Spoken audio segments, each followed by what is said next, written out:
La Siagne, du vieil occitan sana, signifiant roseau, est une rivière certes romantique, mais très capricieuse, surtout dans la dernière partie de son cours. Elle peut se transformer en torrent tumultueux lors de crues légendaires et déborder, inondant tout son bassin. Maintes fois, au cours des siècles, elle a changé de lit, si bien que les moines de Lérins et les chanoines de Grasse, dès l'époque médiévale, décident de la border en la canalisant, exigeant des habitants du terroir 6 jours de corvée annuelle pour l'entretien du canal. Malgré cela, la plaine demeurera longtemps inondée, marécageuse et insalubre. À la fin du XIXe siècle, un golfe est créé dans la Pinède sous l'égide du grand-duc Michel de Russie. Il fera le bonheur de toute une riche aristocratie fréquentant notre région durant la saison d'hiver.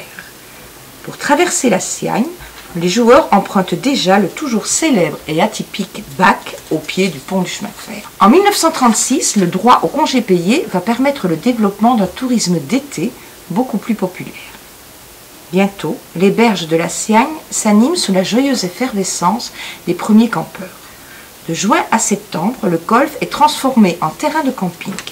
Les beaux pins parasols offrent une ombre précieuse aux vacanciers de passage, tandis que les rives du fleuve, aménagées en plage, accueillent les premiers baigneurs. Très vite, tout le secteur, appelé Robinson, devient une véritable ville dans la ville, hébergeant plus de 5000 touristes.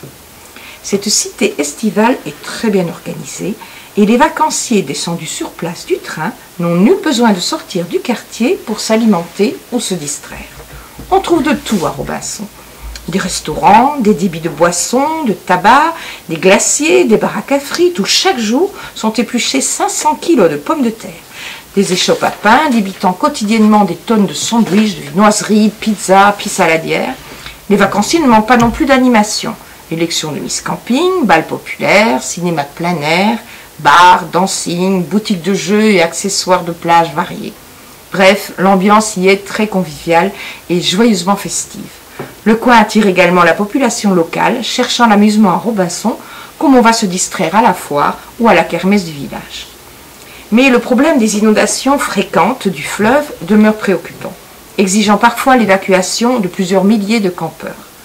Pour lutter contre ce fléau et défendre le territoire contre les inondations, un syndicat s'était créé dès 1933 à l'initiative du maire Laurent Gandolf.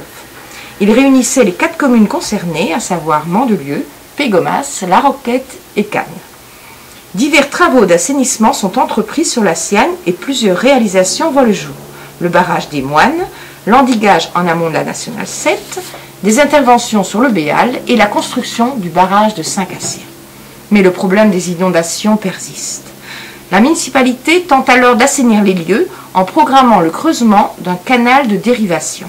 Il sera inauguré le 10 novembre 1984. Cette opération va complètement changer la physionomie générale de Mandelieu-la-Napoule et celle du quartier de Robinson plus particulièrement. Les rives du canal, empierrées et aménagées, deviennent un lieu de promenade bucolique très apprécié. Le nouveau plan d'eau permet la navigation de plaisance et la pratique de sports nautiques.